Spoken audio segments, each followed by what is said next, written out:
السلام علیکم۔ آج جمعرات ہے، اپریل کی 18 تاریخ۔ پاکستان میں اس وقت شام کے 7، بھارت میں 7:30، اور یہاں ہمارے اسٹوڈیوز کی گھڑیوں میں صبح کے 10 بج رہے ہیں۔ وائس آف امریکہ واشنگٹن کی اردو سروس سے میں ہوں خالد حمید، خبروں کے بلیٹن کے ساتھ۔ ایرانی صدر ابراہیم رئیسی آئندہ ہفتے پاکستان کے 2 روزہ سرکاری دورے پر اسلام آباد پہنچ رہے ہیں، جسے خطے میں تیزی سے تبدیل ہوتی صورتحال میں اہمیت کی نگاہ سے دیکھا جا رہا ہے۔ ابراہیم رئیسی کا صدارت سنبھالنے کے بعد یہ پہلا غیر ملکی دورہ ہے۔ ایرانی صدر کی اسلام آباد میں اپنے پاکستانی ہم منصب آصف علی زرداری اور وزیر اعظم شہباز شریف کے ساتھ باضابطہ ملاقات ہوگی۔ اس دوران دونوں ممالک کے درمیان معاشی اور تجارتی تعاون کے مختلف سمجھوتوں پر دستخط بھی کیے جائیں گے۔ پاکستان کے وزیر خزانہ محمد اورنگزیب نے متحدہ عرب امارات کے وزیر مملکت برائے خزانہ محمد بن ہادی الحسینی سے ملاقات کی ہے۔ ملاقات میں پاکستان نے معاشی مشکلات سے نمٹنے میں متحدہ عرب امارات کے تعاون کو سراہا اور ملک میں ہونے والی معاشی اصلاحات پر انہیں آگاہ کیا۔ پاکستانی وزیر خزانہ نے مشرق وسطیٰ کے بینکوں سے معاشی تعلقات بڑھانے کی اپنی خواہش کا بھی اظہار کیا۔ پاکستان کے وفاقی وزیر خزانہ محمد اورنگزیب نے آج واشنگٹن میں ورلڈ بینک ہیڈ کوارٹرز میں امریکی معاون وزیر خارجہ ڈونلڈ لو اور پرنسپل اسسٹنٹ سیکرٹری الزبتھ ہارسٹ سے ملاقات کی، جس سے پاکستان امریکہ تعلقات کو مضبوط بنانے کا عزم ظاہر کیا گیا۔ امریکی حکام سے ملاقات میں متبادل توانائی، زراعت اور موسمیاتی تبدیلیوں سے نمٹنے کے لیے تیاری پر تعاون میں خصوصی طور پر بات ہوئی۔ وفاقی وزیر نے امریکی حکام کو ملک میں جاری معاشی اصلاحات کے بارے میں اعتماد میں لیا۔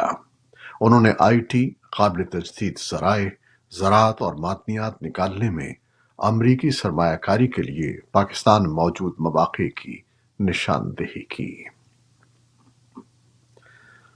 پاکستان کے صوبوں بلوچستان اور خیبر پختونخوا میں موسلا دھار بارشوں، شدید موسم اور طوفانی سیلاب سے متعدد افراد جان دے بیٹھے ہیں۔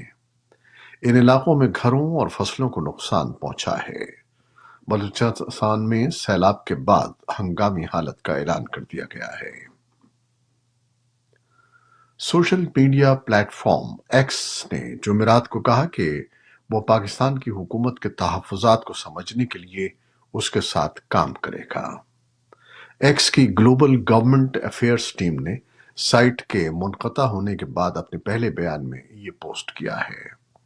اسلام آباد ہائی کورٹ میں جمع کرائی گئی رپورٹ کے مطابق وزارت داخلہ نے بدھ کے روز کہا کہ سیکیورٹی کی بنیاد پر ایکس کو بلاک کیا گیا تھا، جبکہ سندھ ہائی کورٹ نے حکم دیا ہے کہ حکومت 1 ہفتے کے اندر social media platform X تک رسائی بحال کرے۔ پابندی کو چیلنج کرنے والے ایک وکیل معیز جعفری نے اے ایف پی کو بتایا کہ سندھ ہائی کورٹ نے حکومت کا خط واپس لینے کے لیے 1 ہفتے کا وقت دیا ہے، جس میں ناکام ہونے کی صورت میں وہ اگلی تاریخ کو مناسب احکامات جاری کریں گے۔ عدالت کا فیصلہ رواں ہفتے شائع ہونے کی توقع ہے۔ پاکستان نے بدھ کے روز کہا ہے کہ اس کی بارڈر سیکیورٹی فورسز نے 7 دہشت گردوں کے گروپ کو ہلاک کر دیا ہے، جو افغانستان سے سرحد پار کر کے پاکستان میں داخل ہونے کی کوشش کر رہا تھا۔ فوج کی جانب سے جاری ہونے والے ایک بیان میں کہا گیا ہے کہ اسلام آباد مسلسل طالبان حکومت سے کہتا آیا ہے کہ وہ پاکستان کے خلاف دہشت گردی کی کارروائیاں روکنے کے لیے اپنی ذمہ داریاں پوری کرے۔ سرحد پر منگل کی رات کو ہونے والے اس واقعے کی ذمہ داری کسی گروپ نے قبول نہیں کی ہے۔ افغان طالبان یہ دعویٰ کرتے ہیں کہ انہوں نے کسی گروپ کو ہمسایہ ملکوں پر حملوں کی اجازت نہیں دی ہے۔ وہ اس الزام کو بھی مسترد کرتے ہیں کہ ٹی ٹی پی سمیت کسی غیر ملکی گروپ کی ان کے ملک میں پناہ گاہیں ہیں۔ بھارت میں 7 مرحلوں میں ہونے والے پارلیمانی انتخابات کے پہلے مرحلے میں بدھ کی شام انتخابی مہم ختم ہو گئی۔ پہلے مرحلے میں جمعے کو 21 ریاستوں کے 102 حلقوں میں ووٹ ڈالے جائیں گے۔ پہلے مرحلے کی انتخابی مہم کے آخری روز وزیر اعظم نریندر مودی نے آسام اور تریپورہ میں 2 ریلیوں سے، جبکہ سب سے بڑی اپوزیشن پارٹی کانگریس کے راہل گاندھی نے کرناٹک میں 2 ریلیوں سے خطاب کیا۔ کانگریس رہنما پریانکا گاندھی نے اتر پردیش کے سہارنپور میں ریلی کی۔ وزیر اعظم نریندر مودی نے، جو تیسری بار حکومت بنانے کے لیے کوشاں ہیں، حکمراں محاذ این ڈی اے کے لیے 400 سے زائد اور بی جے پی کے لیے 370 سیٹوں پر کامیابی حاصل کرنے کا ہدف مقرر کیا ہے۔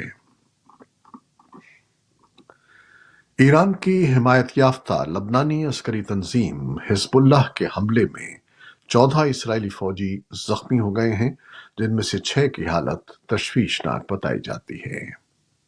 خبر رساں ادارے رائٹرز کے مطابق حزب اللہ نے بدھ کو اسرائیل کے شمالی علاقے میں فوجی تنصیب پر میزائلوں اور ڈرونز سے حملہ کیا، جس سے اسرائیلی فوجی تنصیب کو نقصان پہنچا۔